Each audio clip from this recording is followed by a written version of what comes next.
Перше питання, власне, я хотів би адресувати вам стосовно тих таємничих літаків, які приземлялися у Мінську в січні на початку цього року. От білоруські аналітики опозиційні зафіксували принаймні 4 таких рейси з 8 по 11 січня, коли транспортні літаки урядові з Пекіна прилітали до Мінська і щось там таємно розвантажували. Ну і є підозра, що це могли бути військові саме вантажі. Що, на вашу думку, відбулося? Ну, власне, про те, що Білорусь буде використовуватися китайцями як проксі для підтримки росіян, мені здається, ми обговорювали неодноразово навіть з вами, що мені здається, 2 роки тому, тому що були для цього підстави. Наразі в нас з'явилися факти, власне, білоруські спостерігачі підтвердили такі процеси. Ну, будемо дивитися, неможливо сказати, що саме там було. Єдине, що можемо сказати, що роль Білорусі така сама, як роль КНДР. Це 2 такі прокладки, 2 проксі Росії та Китаю. Китай використовуватиме Білорусь тоді, коли він, наприклад, не зможе певним чином активно використовувати КНДР. Ми бачимо, КНДР використовується, передається масово озброєння росіянам. Ну, у нас прийнято говорити, що це північно-корейське озброєння. Очевидно, що сама по собі Північна Корея мало на що спроможна без Китаю, враховуючи її абсолютну залежність від китайських ресурсів і загалом те, що китайські фахівці підтримують обороноздатність КНДР і її заводи. Власне, так само, як і певним чином росіяни. Нині підключили Білорусь до цього процесу. Це означає тільки те, що вісь зла, вона розрощується, вона стає сильнішою, і от починають використовувати цю білоруську карту. Не просто так Лукашенко прибував до Сі Цзіньпіна двічі в 23-му році. Я думаю, що прибуде знову вже і в 24-му. Будемо спостерігати. Але те, що це має викликати тривогу і не тільки в Україні, це факт. Позаяк тут мова якраз про цей не тільки просто трикутник, а цю множинність автократій, які співпрацюють. Проте китайські технології, вони зараз всюди вони заполонили світ. Те, що вироблено в Китаї, це не означає, що ідеї там належать, власне, самим китайцям, але як фабрика світу, велика, Китай досі працює. І мова тут не лише про дрони, ті ж самі DJI, Mavic, які використовують з обох сторін фронту, в нашому випадку, і українські військові так само, але і про, зокрема, камери відеоспостереження, які Китай виробляє.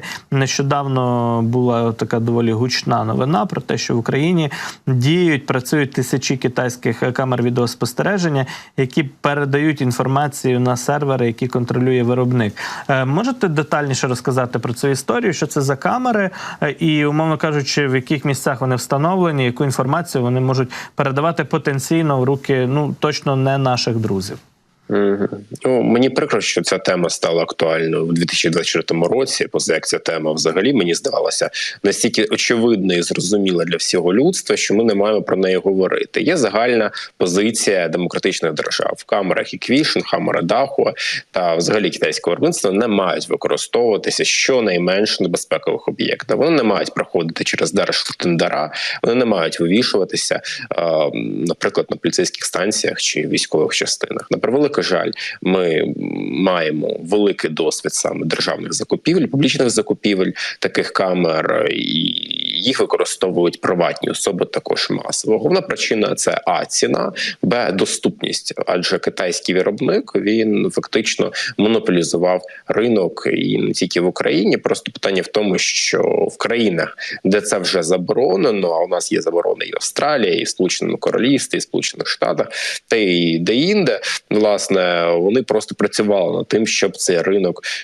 освіжити, додати туди альтернативи і тайванських виробників, і японських виробників, та й загалом. У нас Радіо Свобода, Схеми провели розслідування своє разом з українськими фахівцями. Вони встановили, що ці камери мають здатність передавати інформацію на китайські сервери. Я не є фахівцем саме з технічного аспекту, тут не підкажу, але те, що це відбувається, було розслідувано настільки давно, що просто прикро, що ми змушені повертатися до цих процесів зараз. Наскільки я розумію, приводом для цього стало якраз те, що росіяни взламували ці китайські камери і використовували їх проти національної безпеки України. Через Китай Росія обходить різноманітні санкційні обмеження, власне, з постачання технологічних компонентів до різних типів озброєння, які Росія використовує в агресії проти України. Йде мова про плати, мікрочіпи для ракет, для високоточного озброєння, різноманітних радарів і так далі. І нещодавно було опубліковано списки компаній і місця їхньої реєстрації, де вони зареєстровані юридично і працюють, через які Росія і далі працює і отримує цю дефіцитну продукцію підсанкційну. Там є китайські компанії, їх немало, але була також одна тайванська компанія, і також ще доводилось читати матеріали про те, що верстати для виробництва різноманітного, теж сучасного, високоточного, із Тайваню в Росію надходять. Як таке можливо, зважаючи на те, що Тайвань, очевидно, ставиться і до Китаю, скажімо так, в конфліктно, так є, просто існує конфлікт, так на і зовсім інших ціннісних засадах Тайвань як держава існує і функціонує, а Росія є безпосередньо союзником Китаю, і в цьому сенсі не мало би бути жодної співпраці між Тайванем і Росією, однак це відбувається, це ринкові закони вирішують, що немає, власне кажучи, якоїсь політики цілеспрямованої в Тайвані стосовно того, як з Росією поводитися, чи якісь інші чинники спрацьовують. Власне, головний постачальник, бенефіціари, загалом союзник Росії – це Китай. Абсолютно все, що виробляється в Росії нині, все нове, все робиться за підтримку китайських заводів, китайського уряду, китайських компонентів. Ми маємо це зрозуміти і прийняти, і робити висновки. Тобто, щоб не зупинятися на цій критичній точці.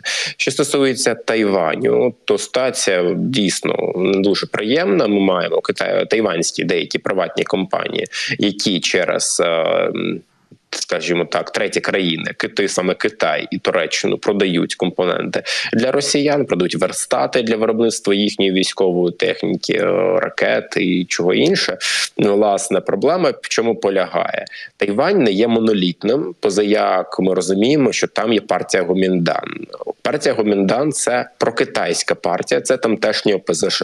Очевидно, що вони не підтримують Україну, вони ніколи не виступали з якимись вкрай критичними заявами щодо Росії, і нині ця партія отримала на одне місце більше в парламенті, ніж правляча партія ДПП.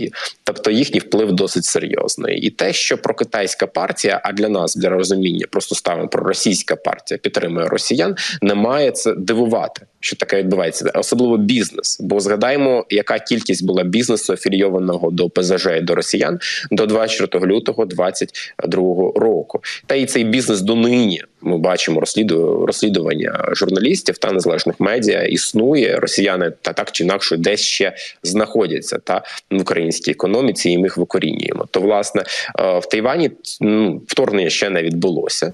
І, звісно, що прокитайський бізнес працює. Інше питання, як має діяти тайванський уряд в цьому аспекті. Безумовно, що є місце для покращення, необхідно працювати з цим. Але інше питання, яка кількість контактів між Україною і Тайванем.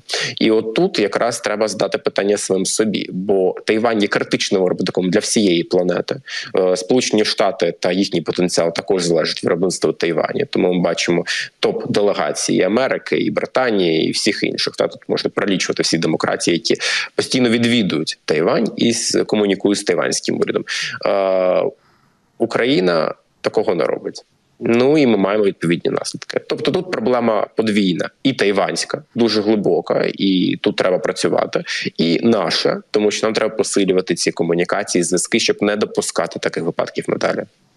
Аналогії зрозумілі. Бачимо, що дійсно є все ще і п'ята колона на Тайвані, подібна до тієї, яка в Україні багато років псувала нам життя. І справді маємо налагоджувати діалог і більш активно, проактивно працювати із Тайванем, чого, на жаль, зараз не відбувається. У нас на урядовому рівні не є Тайвань взагалі у полі зору нашої міжнародної політики. Це величезна проблема і недопрацювання.